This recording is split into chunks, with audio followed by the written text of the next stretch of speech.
رات کے 2 بجے میں اپنے بھائی کے دوست کے ساتھ گھر سے بھاگ گئی۔ اندھیرے میں کچھ دکھائی نہیں دے رہا تھا۔ میرے عاشق نے ایک ٹوٹی ہوئی قبر کی طرف اشارہ کرتے ہوئے کہا، تم اس کے اندر چھپ جاؤ، میں دوپہر کو تمہیں آ کر لے جاؤں گا۔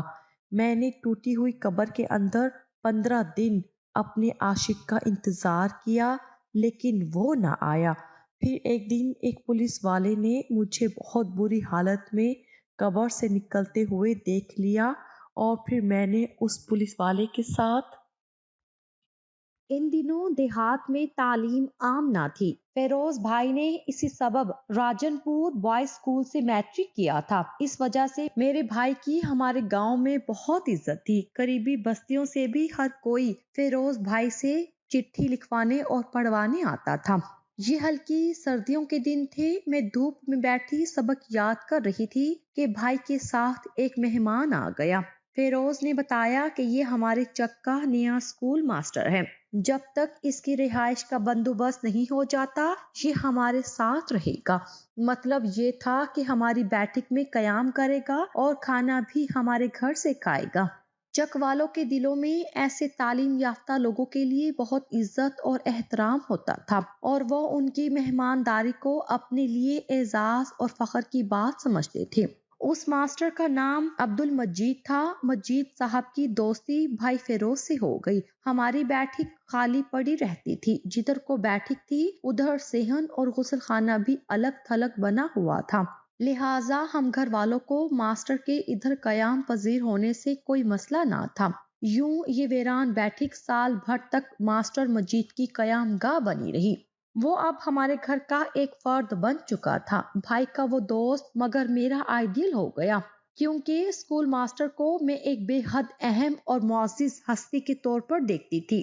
میری سہیلی کی شادی جب ایک اسکول ماسٹر سے ہوئی تو اس شخص کا تبادلہ بڑے شہر میں ہو گیا۔ وہ اب ٹھاٹھ سے شہر میں رہتی تھی۔ تبھی سے سوچتی تھی کہ کاش کہ میں بھی کسی اسکول ماسٹر کی جیون ساتھی بن سکتی۔ غرض کے سادہ لوح ان پڑھ دیہاتی لڑکیوں کے ایسے ہی خواب ہوتے ہیں۔ مجید خوبرو، خوش لباس اور خوش گفتار تھا۔ جب وہ سفید کلف والا کرتا شلوار پہن کر گاؤں کے اسکول کو روانہ ہوتا تو مجھ کو اپنے کسی سہانے خواب کی تعبیر لگتا۔ میرا دل بھی اس کے ساتھ ہو لیتا، اور جب تک وہ واپس نہ آ جاتا میں بے دل بے کار سی گھر میں ادھر ادھر پھرا کرتی۔ میں نے تیزی سے 4تھی جماعت کی اردو کی کتاب ختم کر لی اور اب 5ویں کا کورس پڑھ رہی تھی۔ 5ویں جماعت میں بورڈ کا امتحان دینا لازم تھا، لہٰذا فیروز بھائی نے ابو سے اجازت لی کہ اس کو بورڈ کے امتحان کی تیاری شام کے وقت مجید کروا دیا کرے گا۔ والد صاحب نے نہ چاہتے ہوئے بھی اجازت دے دی، کیونکہ وہ مجید کا مشاہدہ کرتے رہتے تھے۔ ان کو یقین ہو گیا تھا کہ یہ نیک چلن ماسٹر ہے، اس پر بھروسہ کیا جا سکتا ہے، اور یہ ہماری آنکھوں کے سامنے سائرہ کو پڑھا دیا کرے گا۔ پہلے صرف میرے دل میں اس کے لیے پسندیدگی کے جذبات تھے، رفتہ رفتہ اس کی طرف سے بھی جھکاؤ ہوا تو بالآخر یہ پسندیدگی دونوں طرف سے گہری ہونے لگی۔ ہماری محبت دلوں تک رہی۔ یہ خاموش محبت بے زبان اور پاکیزہ تھی، اس میں بری نیت کو دخل نہ تھا۔ وہ مجھ کو نیک نیتی سے اپنانا چاہتا تھا، اور میں بھی والدین کی رضا اور ان کی دعاؤں کی چھاؤں میں اس کی بن جانا چاہتی تھی۔ مگر ہمارے درمیان میرا بھائی سب سے بڑی رکاوٹ تھا۔ وہ بے حد جذباتی تھا۔ جہاں وہ مجھ سے محبت کرتا تھا وہاں میری محبت کے معاملے میں اس کے جذبات بہت نازک تھے، کیونکہ ہمارے ہاں غیرت کا مسئلہ ایسا تھا کہ اگر اس کو میرے خیالات کا علم ہو جاتا تو وہ ہم دونوں سے زندہ رہنے کا حق بھی چھین لیتا۔ تبھی بھائی کا خوف مجھ پر ہمیں وقت طاری رہا کرتا تھا۔ میں نے 5ویں پاس کر لی اور 6ٹھی کی کتابیں منگوا لی۔ تبھی ایک روز یہ انکشاف ہوا کہ بھائی اگلے گاؤں ماموں کے بیٹے کے ساتھ میری بات پکی کر آیا ہے۔ اسی ماموں کی بیٹی فیروز بھائی کی منگیتر بھی تھی۔ جب مجید کو میں نے بتایا وہ ہکا بکا رہ گیا۔ بھائی سے کچھ کہنے کی تو اس میں ہمت نہیں تھی۔ انہی دنوں والد صاحب کو کھیتوں میں سانپ نے ڈس لیا۔ مجید اور فیروز بھائی ترنت ان کو شہر کے ہسپتال لے گئے، مگر یہ سانپ بے حد زہریلا تھا۔ اس کا ڈسا پانی بھی نہ مانگتا اور جاں بحق ہو جاتا۔ فیروز بھائی ابا کو نہ بچا سکے، ان کا گلا بند ہو گیا تھا، سانس ختم ہو گئی، انہوں نے ہسپتال پہنچنے سے پہلے ہی رستے میں دم دے دیا۔ والد کی وفات کو 3 ماہ گزرے تھے کہ شادی کی تاریخ طے کر لی گئی۔ نئی چاند کو میری بارات آنے والی تھی۔ اب تو میری آنکھیں دریا سے سمندر بنی جاتی تھی۔ گھر والے سمجھتے کہ باپ کی وفات کا صدمہ مجھے دن رات رلاتا ہے، مگر میں تو دوہرے صدمے سے زار زار ہوتی تھی۔ بھائی مجھے مناتا سمجھاتا، مگر میں ان سے یہ بھی نہ کہہ سکتی تھی کہ فیروز بھائی تم یہ کیا کر آئے ہو؟ میری زندگی کا فیصلہ کرتے وقت مجھ سے ایک بار پوچھ تو لیا ہوتا۔ جس کی دلہن بنائی جا رہی تھی وہ پہلے سے شادی شدہ تھا، مگر 15 سال اولاد نہ ہوئی تو دوسری شادی کرنے چلا تھا۔ اکرام عمر میں مجھ سے 30-40 سال بڑا تھا، اور فیروز بھائی کو اس کی بہن سکینہ سے محبت تھی، کیوں نہ ہوتی، وہ بچپن سے بھائی کی منگ تھی۔ اب اکرام نے یہ شرط رکھ دی کہ سکینہ کی شادی فیروز سے تبھی ہو سکتی ہے اگر وہ اپنی بہن سائرہ کی شادی مجھ سے کر دے، یعنی پھر وہی ہمارے دیہاتوں کی وٹے سٹے والی رسم جس کی بھیڑ ہماری دھرتی کی ہزاروں لڑکیاں چڑھتی آ رہی تھی۔ ابا ہوتے تو شاید میری قسمت یوں نہ پھوٹتی۔ اماں بھی اس رشتے کے حق میں نہ تھی۔ بے شک اکرام ان کا سگا بھانجا تھا، لیکن میری اور اس کی عمر میں بہت فرق تھا۔ جون جون شادی کے دن قریب آتے جاتے تھے میرا دم گھٹتا جاتا تھا۔ سمجھ میں نہ آتا تھا کہ کس طرح بیٹھک میں مجید کو پیغام بھجواؤں، کیونکہ اب میں نے اس سے پڑھنا بند کر دیا تھا۔ ایک دن بیٹھے بیٹھے ذہن میں یہ ترکیب آئی، کیوں نہ میں اپنے پالتو کتے کو اپنا پیغام رساں بنا لوں۔ ہمارے گھر ایک پالتو کتا ہوتا تھا، وہ مجید سے بھی مانوس تھا، کیونکہ یہ مجید کی عادت تھی کہ جب وہ کھانا کھاتا ہمارے پالتو کتے کو بھی پچکار کر کچھ نوالے ڈال دیتا تھا۔ آج دوپہر جب میں نے مجید کا کھانا بیٹھک میں بھجوایا تو کتے کے گلے میں دھاگے میں ایک پرزہ بھی پرو کر ڈال دیا۔ ملازمہ نے مجید کو کھانا دیا تو کتے کو بھی خوشبو نے اس کے پاس بیٹھک میں پہنچا دیا۔ میں صحن میں ٹہل کر کتے کی واپسی کا انتظار کرنے لگی۔ دل بری طرح دھک دھک کر رہا تھا کہ اگر مجید کا دھیان کتے کے گلے میں پڑی زنجیر کے ساتھ لٹکتے دھاگے کی طرف نہ گیا تو یہ محبت کا قاتل تعویذ ضرور کسی اور کے ہاتھ لگ جائے گا، تب بہت برا ہوگا، کیونکہ آج میں نے ایک انہونا قدم اٹھا لیا تھا۔ میں نے مجید کو لکھا تھا، آج جب رات کا 1:30 تم ہمارے جانوروں کے باڑے میں آ جانا۔ میری نگاہیں اس دیوار کی طرف لگی تھی جدھر کو بیٹھک تھی۔ صحن میں کھڑی سانسیں گن رہی تھی کہ کتا واپس آ گیا۔ اس کے گلے میں پرزہ موجود تھا جو زنجیر کے ساتھ لپٹے دھاگے میں جھول رہا تھا۔ میں نے پیار سے کتے کی کمر پر ہاتھ رکھا، وہ سکون سے بیٹھ گیا۔ کاغذ کے پرزے کو اس کے گلے سے نکالا، پیغام بدل چکا تھا۔ مجید نے لکھا تھا، میں ضرور آؤں گا، انتظار کرنا۔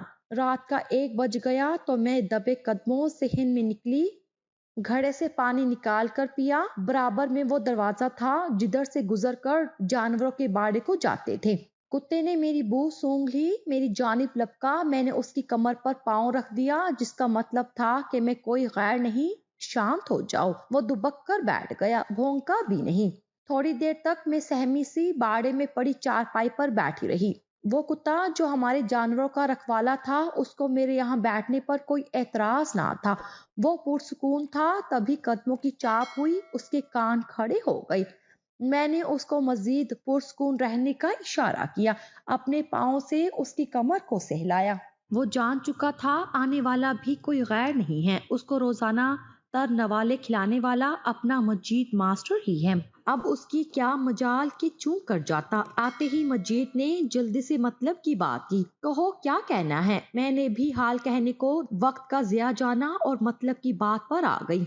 مجید، کیا تم کچھ کر سکتے ہو میرے اور اپنے لیے، یا پھر میں اس 50 سال کے ادھیڑ عمر کی لائٹ ڈولی میں بیٹھ کر اس کی گاؤں چلی جاؤں؟ کیا تم میں کچھ ہمت ہے؟ مجھے مرنے سے بچا سکتے ہو؟ تمہارے بھائی کا مجھ کو لحاظ ہے کہ وہ میرا دوست ہے، مجھ پر بھروسہ کرتا ہے، ورنہ ضرور تم کو حاصل کر لیتا۔ اچھا تو پھر تو لحاظ ہی کرتے رہ جانا، میں تو قربان ہو جاؤں گی، تم بعد میں پچھتاؤ گے۔ یہ کہہ کر رونے لگی۔ وہ گھبرا گیا، کہنے لگا، اب لوٹ جاؤ، کل دیکھ لیں گے۔ اس وقت یہاں ہمارا ہونا ٹھیک نہیں ہے۔ اگر یہاں بات کرنا ٹھیک نہیں ہے تو کل رات کو جب چاند اس کھجور کے درخت کے اوپر ہو، تم سامنے والے کھیت میں اسکول کی دیوار کے پاس مجھ سے بات کرنے آ جانا، ٹھیک ہے؟ اس نے ایسے کہا جیسے اس کے پیچھے دشمنوں کی فوج لگی ہو۔ وہ بے حد عجلت میں تھا، پھر بھی میں نے ہاتھ بڑھا دیا۔ اچھا تو پھر وعدہ کرو کہ کل رات کو آؤ گے اور اپنا ارادہ جو بھی ہو پکا کر کے آنا۔ میں روز روز اس طرح گھر سے رات کو نکل کر کھیتوں میں نہیں آ سکتی۔ یہ محبت کا کھیل جانتے ہو، یہاں پر موت کا کھیل ہوتا ہے۔ جانتا ہوں۔ وہ فوراً یہ کہہ کر باڑے سے باہر چلا گیا۔ اب دن کو تو ملنا دشوار تھا۔ وہ بلا سبب اور بغیر اجازت ہمارے گھر کے اندر نہیں آ سکتا تھا۔ بیٹھک تک ہی اس کی رہائش محدود تھی اور میں دن کو باہر نہ جا سکتی تھی۔ گھر کے اندر اس کے آ جانے پر بھی بلا سبب اسے گھر والوں کے سامنے مخاطب نہیں ہو سکتی تھی۔ بغیر سوچے سمجھے اگلی رات کو جب چاند کھجور کے درخت کے اوپر پہنچا، کسی دیوانے کی مانند گھر سے نکل کر کھیتوں کی طرف چل دی۔ وہ حسب وعدہ اسکول کی عقبی جانب میرا منتظر تھا، جہاں اینٹوں کا ڈھیر پڑا تھا۔ میں بھی اس کے ساتھ ایک ڈھیری پر بیٹھ گئی۔ چند لمحات گزرے کہ وہ اٹھ کھڑا ہوا، بولا، ادھر بیٹھنا بھی ٹھیک نہیں ہے، آگے چلتے ہیں۔ میں بھی بغیر سوچے اس کے ساتھ ہو لی اور ہم آگے اور آگے ندی کی طرف بڑھنے لگے۔ ہم دونوں کو پتہ نہیں تھا کہ ہم نے آگے کہاں جانا ہے اور کس پناہ گاہ میں جا کر ہم کو امان ملے گی۔ ہم یوں ہی بنا کچھ کلام کیے ایک پہاڑ تک چلتے گئے، یہاں تک کہ نزدیکی قبرستان تک پہنچ گئے۔ سامنے ایک اور بستی تھی، مگر ہم اس وقت اس بستی میں بھی داخل نہیں ہو سکتے تھے۔ سب سے بڑا خطرہ اگلی بستی کے وہ کتے تھے جن کے لیے ہم اجنبی تھے، اور وہ ہماری بو سونگھ کر ساری بستی کو شور مچا کر جگاتے تھے۔ ہم ان کتوں کی خصلت سے واقف تھے۔ ایک کتے کے غرانے کی دیر تھی کہ کئی اکٹھے ہو کر بھونک بھونک کر آسمان سر پر اٹھا لیتے۔ میں کنارے پر پڑے ایک پتھر پر بیٹھ گئی۔ اب چلا نہیں جاتا تھا۔ چاند کی روشنی مدھم ہو چلی تھی اور مجید کے ہاتھ میں جو ٹارچ تھی وہ بھی مدھم سی روشنی دیتی تھی۔ اب کدھر جانا ہے؟ میں نے لمبا سانس لیا۔ یہ تو مجھے بھی نہیں معلوم۔ تو پھر چلے ہی کیوں تھے؟ میں نے شکوہ کیا۔ تم ہی نے تو کہا تھا کہ میرا ساتھ دو، سو میں تمہارا ساتھ دینے کو چل پڑا۔ اس کا جواب بیوقوفانہ لگا۔ اچھا تو اب کیا کرنا ہے؟ کیا واپس چلیں؟ واپس جاتے صبح ہو جائے گی، کہیں ایسا نہ ہو ہم پکڑے جائیں۔ اچھا ایسا کرو کہ یہ سامنے جو ٹوٹی ہوئی کوٹھڑی سی نظر آ رہی ہے اس میں چل کر بیٹھتے ہیں اور آگے کی سوچتے ہیں۔ رستے سے اٹھ کر ہم سامنے نظر آتی کوٹھڑی کی طرف چل دیے۔ کچھ دور چلنا پڑا۔ یہ کوٹھڑی نہ ایک چھپر تھا جس کے اندر قبر بنی ہوئی تھی، کوئی بہت پرانی قبر جس کے وارث شاید اب یہاں آنا چھوڑ گئے تھے۔ تب بھی قبر کے سرہانے بڑا سا شگاف تھا۔ مجید نے روشنی ڈالی۔ شگاف میں گڑھا نظر آیا، گویا کہ یہ بہت پرانی قبر تھی اور اب اس شگاف کے اندر کس قسم کے جانور دھوپ سے بچنے کو آرام کرتے ہوں گے۔ اب مجھے خوف آنے لگا۔ میں نے کہا، یہ کوٹھڑی نہیں ہے، یہ تو قبر ہے۔ وہ بولا، تو اس میں تھوڑی دیر آرام کر لیتے ہیں۔ مجھ کو جھرجھری آ گئی۔ کیا قبر میں تھوڑی دیر کو آرام کیا جاتا ہے؟ یہ تو مرنے والوں کی آخری آرام گاہ ہوتی ہے۔ ہم باہر ہی ٹھہرے رہے یہاں تک کہ صبح کی روشنی نمودار ہونے لگی۔ مجید بولا، میرا وقت پر اسکول پہنچنا ضروری ہے، ورنہ ہم دونوں کے ایک ساتھ غائب ہونے سے وہ سمجھ جائیں گے کہ ہم اکٹھے بھاگے ہیں۔ مجھے جانا ہی ہوگا۔ اور میں کیسے واپس جا سکتی ہوں؟ تم اس گڑھے میں بیٹھ جاؤ، میں اسکول کی چھٹی کے بعد یہاں آ کر تم سے ملوں گا۔ مجھ کو اپنے کانوں پر یقین نہ آ رہا تھا کہ مجید کیا کہہ رہا ہے، مگر پھر سوچا کہ وہ صحیح کہہ رہا ہے اور اس کے سوا کوئی دوسرا رستہ نہیں ہے۔ میرا ڈر دور کرنے کے لیے میرے سامنے ہی اس پرانی قبر میں اترا۔ وہاں ایک بچھونی اور تکیہ پڑا تھا، پانی کا گلاس اور مٹکا بھی رکھا تھا، گویا یہ کسی مست موالی یا پھر درویش کا ٹھکانہ تھا جو کبھی یہاں آ کر پڑ جاتا ہوگا۔ اس رات تو یہ ٹھکانہ خالی پڑا تھا، چھوٹے سے مٹکے میں پانی بس تھوڑا سا ہی تھا۔ صبح کی روشنی پھیلنے لگی تھی۔ مجید مجھے تسلیاں دے رہا تھا، کہنے لگا کہ ذرا سا دلیری کا ثبوت دو۔ میں نے اس گھڑے میں اتر کر دیکھا، اندر سے صاف ہے اور بیٹھنے کی جگہ ٹھیک ہے۔ تم شام تک اس میں رہ جاؤ، میں شام سے پہلے آ کر تم کو نکال لے جاؤں گا اور تب تک تم کو کہیں چھپانے کا بندوبست بھی کر لوں گا، کوئی نہ کوئی محفوظ راستہ نکال لوں گا۔ میں تو خوف زدہ تھی۔ اس نے سمجھایا کہ میں واپس گاؤں نہ گیا